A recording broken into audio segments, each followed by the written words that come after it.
Demak, biz rukavka, ya'ni nimcha tikyapmiz. Двухбортный bo'lganda nimcha kattasi emas. Demak, biz 6 sm joy tashladik. Просто knopka uchun. Tak, erkin asosda ishlayapmiz. Belga kirdik va boksga qadar kengayish berdik. Orqani shundoq beliga qarab turib, mana bu delevой nitsi bor, bu yoqqa sig'magani uchun ham matoyimiz mana to'g'lanmaydi. O'shaning uchun mana imенно mana bu yerga e'tiborli bo'lib, ya'ni bel chizig'iga e'tiborli bo'lib, xuddi shuni qo'ydik va orqani bunaqasiga joylashtirib ekonom bichib oldik. Mana engeliligiga ko'rib olamiz o'shanaqalari. Kristik noliklari joyida turibdi. Davom etamiz. Demak, hozir biz bichilgan narsamiz asar, padbord, и kapishon.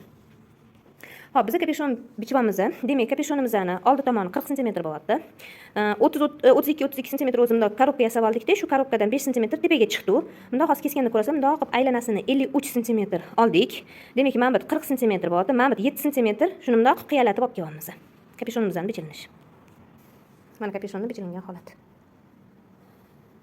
Tak deyishganlar, biz двухбортныйdan chalg'idik va однобортный qiladigan bo'ldik va biz 1 sm olib tashladik. Esingizda bo'lsin har doim mana shu narsa. Demak, biz olib tashladik 1 sm-ni. Shunda bizda 5 sm emasda 4 sm anaqaga qolyapti. Tumacha knopka haqqi va bir-biriga o'tish haqqi. Xo'p, demak, biz asar bichamiz. Mana qanday bo'lsa o'shanda hech qanaqa chok haqila bermadim. Qanday bo'lsa o'shani faqatgina bitta qiladigan ishimiz etagi bo'ladi. Etagidan taxminan 4 sm kalta olamiz. Oldini ham, orqasidan ham hozir mana o'sha 4 sm-ni kesib olib tashlaymiz. Hop, birinchi qiladigan ishlarimiz hamma detallarni ulab olamiz. Demak, astarikini alohida astarga, asosiy balonovimizni alohida ulab olamiz. Undan keyin полный rost sistema ketadi. Ya'ni qanaqa qilib ulash kerak, qanaqa qilib qaysi birini ketma-ketligini tushuntirib ketaman. Tak, endi cho'ntagini har doim aytganimdek, beldan 5 sm pastga mo'ljal qilasizlar. Cho'ntagini mana обработка qilganmiz. Orqasi astarli, 3 sm ichiga qayrilgan va 1 sm da tik ketamiz. Gir aylantirib tik chiqamiz. Hop, полный rost mana kiyimimizni tikib oldik. Cho'ntagimizni tikib oldik. Mana bu yerda kapishonimizga astarni ulab, choklab qo'ydik. Ana endi birinchi qiladigan ishimiz gorlovinaga mana bu kapishonimizni ulaymiz 1 sm da taxminan. Ana undan keyin astarlash sistemasini ko'ramiz. Astarni birinchi bo'lib qatini ulaymiz. Bo'ynini ulaymiz. Keyin mana bu qo'ltiq o'yindisi, mana eng kulminatsion joyi shu yerda qizlar. Qo'ltiq o'yindisini ulaymiz, etagini ulaymiz. Oxirgisi mana bu knopka qoqilgan, ya'ni padbord o'rni bor-ku.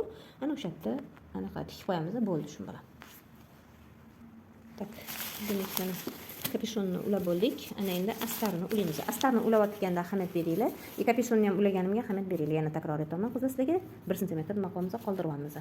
Ana endi 1 sm dan anaqamizni endi faqat ulayotganda bitta narsasiga e'tiborli bo'lasizlarki, mana shu yelka chokida bo'lsin. Tushunarli? Mana yelka choki, mana yelka choki. Iloji bo'lsa bulavka yoki qo'lda tikib olasizlar, ana undan keyin ulab olasizlar. Demak, hozir mana gorlovinasini tikib olgandan keyin qo'ltiq o'yindisiga o'tamiz. Tak. Hop, qizchalar qaranglar, mana biz anaqasini ulab bo'ldik, gorlovinasini ulab bo'ldik. Ana endi qo'ltig'ini ulashimiz kerak. Bu yerda nima qilamiz, qaranglar. Mana yelka joyidan bu yoqqa ichkarisiga qayiramiz va ichkarisiga qayiramiz. Esingizga tushyaptimi astar? Kostyumda qildik-ku, o'sha sistema hech qayerda o'zgarmaydi. Astar sistemalar hammasi ketaveradi. Mana shu yerga bulavka qo'yamiz. Qo'linglarni hali mana bu yoni tikilinmagan, bemalol kirgizsanglar bo'ladi. Qo'linglarni kirgizasizlar, yaxshilab shu olasizlar shutini chiqib ketmasligi uchun. Mana undan keyin bulavkani olib tashlaysizlar. Qizlar mana shu rosa hushyor qaynisizlar, qo'linglar chiqib ketib qolmasa ham. Qo'linglar chiqib ketsa tamom bo'ladi.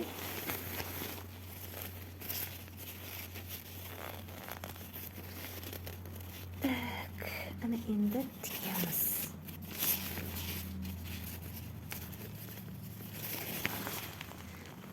Xohlasanglar astarni o'zingizga qaratib tikinglar, xohlasanglar astarni lapqiga qaratib tikinglar. Hozir bizda astarimizni sal hel-hel qilyaptilar. Shuning uchun astarni lapqiga qaratdik.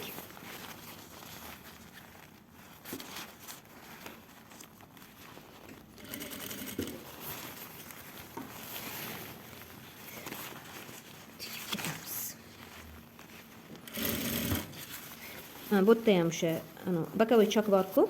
Mana astar bokovoy choki bilan mana hozir bizani kurtkamizni bokovoy choki taqa-taqa kelyapti. To'g'ri bichilingan bo'lsa.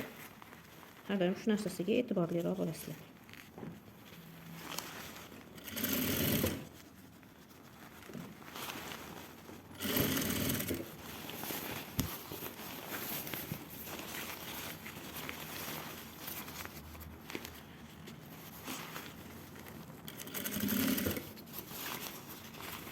Demak, biz shuncha gaplashib, bemalol videoga olishib, tikkanimizda 1 soat, 2 soatda bitta kurtkamiz nima qotdi? Tayyor bo'lyapti. Uyda inshaalloh qunt qilib tiksanglar, sizlar ham xuddi shu vaqtda nima qilasizlar, bitkazib olasizlar, xo'p? Mana qaranglar, уже yelkasiga kelayotganda qiynaladi. Ya'ni aylantirishligiga qiyinlashayotgani, bu уже demak biz qo'ltiq o'yinimizni tikib bo'lyapmiz degani. Mana уже mana bu yerdan ko'rasizlar, chiqish qiyinlashadi. Kichiklashib qoladi mana bunaqa joy. Уже tikilgan joyga kelyapmiz. Boshlagan joyimiz bor-ku, yelkamiz o'sha yerga.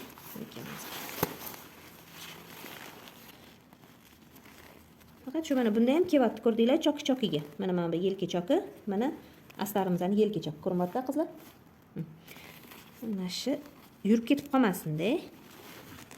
Chokilar chokida tursa, marra sizlarniki.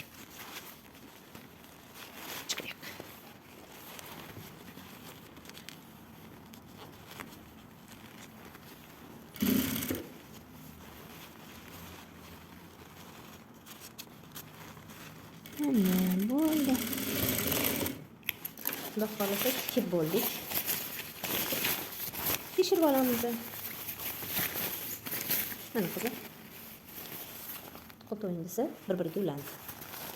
Hech qat qolib ketmadimi? Bir sizga pishirib olaylik, chunki ko'pincha tikayotganda sirg'anib, ochuv joylar qolib ketib qolishi mumkin. Yana qaytadan tikib qo'yasizlar agar shunaqa bo'lib qolsa, mana ahamiyat beringlar, mana chok-choklaridan maqvatda joylashib turib berdi. Mana shu choklari yurib ketib qolmasin. Har doim shu narsaga e'tiborli bo'lasizlar. Mana demak bizani munchamizni qo'ltiq o'yingizni tayyor. Ko'rdinglar? Обязательно hozir o'zingizlar ko'rdinglar, dazmol qilsangiz, dazmolni umuman bizani mana bu ko'jamizni mensimayapti. Umuman dazmolda yotmayapti. Demak, dazmol olmaydigan iltimos. Demak, plashovkani olmayotgan anaqalarimiz bor-ku, dazmolni olmayotgan plashovkalarimizga обязательно chok beramiz. Mana bunday qilib berdik-ku 0.5 chok. Xuddi shunaqa chok beramiz. Bo'lmasa bu yoqqa astaringlar chiqib kelaveradi. Agar dazmolda qotadigan bo'lsa, bu endi koja ekan, o'shaning uchun dazmol olmayapti. Lekin oddiy plashovkalar bo'lsa, bitta dazmol qilganinglar o'zi taqa-taq chiroyli bo'lib turib beradi. Tushunarli? Unga faqatgina mana manbatiga chok berib qo'yasizlar xolos. Demak, bizning endi hozir qiladigan ishimiz nima qilyapti? Etagini ulaymiz va oxirgisi mana shu oldini tikib qo'yamiz. Bo'ldi shu bilan. Qiziqarli, kecha video tashlagandan keyin cho'ntakni juda ham ko'pchilik so'rabsizlar, qanaqa qilib qaytirish mumkin deb. Mana astarni bichayotganda 2-3 sm kichkina qilib bichib olasizlar. Xo'p, birinchi tikadigan joyimiz bizda tepa va pasti bo'ladi. 0.5 sm da tikib olasizlar. Mana bu yerda anaqa kichkina bo'lib turibdi-ku, bunday qilib surasizlar-da. Tikamiz.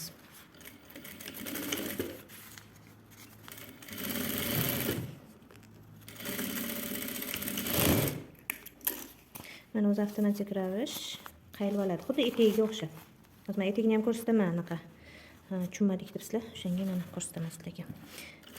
Mana cho'ntagini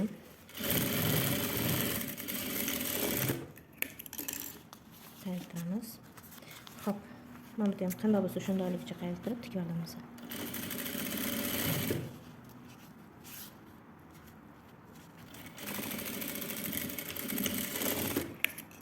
Mana qizlarlar. Ana endi mana tepa qismidan 5-6 sm cha so'kib olamiz-da.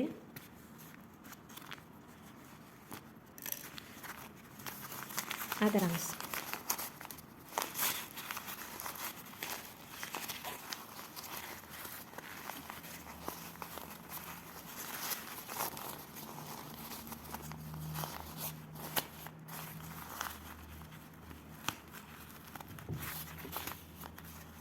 Hamma uchlarini chiqarib olamiz.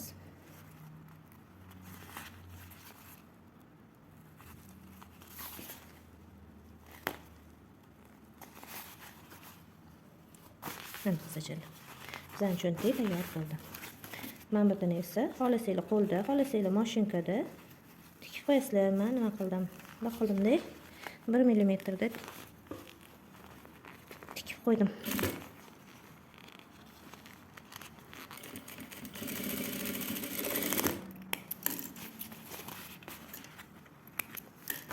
Mana o'zi meni qayirib oladi.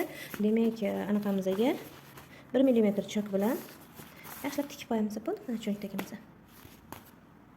Xo'p, demak, etagi bilan mana bu knopka qoqiladigan joyini qanaqa tikasiz deb so'raganlar uchun qaranglar. Etigini hozir 3 sm kichkina kesib oldim astarini. Va birinchi bo'lib qiladigan ishim choklarini choqga qo'yib olib, ya'ni men bu bokovoy choklarini choqga qo'yib olib 0,5 sm da ulab olaman. Mana etagini tikib bo'ldik. Endi oxirgi ishimiz bizada nima qoldi? Oxirgi ishimiz bizada shu mana bu padbord bo'lyapti. Padbordning o'rni deyiladi. Tepadan boshlab mana agar tikib keladigan bo'lsa, mana qizlar, avtomatik ravishda o'zi nima qilyapti? Qayiltiryapti. Ko'rinayotgan bo'lsa, mana avtomatik ravishda qayiltirib oladi. Bu degani o'sha mana bu kurtkamiz, ya'ni asosiy mato astari ichiga qancha kesgan bo'lsa, o'shancha qayirib oladi. Mana shu kecha so'radinglar, endi shu anaqasini mana sizlarga tushuntirib beraman.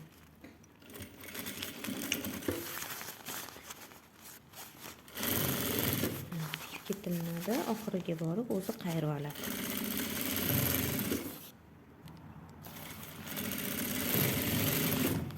Mana